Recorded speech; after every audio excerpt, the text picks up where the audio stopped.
अस्सलाम वालेकुम एवरीवन। ये देखिए आज मैं आपके लिए लेके आई हूँ बहुत ही प्यारा front puff cut, curtain bank cut, कोई लोग इसको लेयर कट, फ्रंट कट, बहुत से नामों से ये है। तो इसके लिए आपने सबसे पहले छोटा सा वी सेक्शन निकाल लेना है फ्रंट से, ठीक है।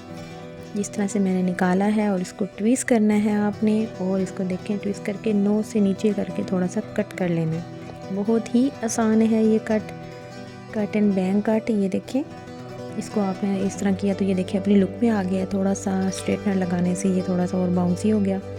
अदरवाइज़ आपको डीप में जाना है तो थोड़ा सा और भी कट ले लें, पीछे से और बाल ले लें कस्टमर की डिमांड के मुताबिक। तो आपने फिर से सेक्शन निकाल के ये देखें लेयर में पकड़कर उसको ऊपर की तरफ से सीजर नीचे की तरफ चलानी है आपने। ये देखें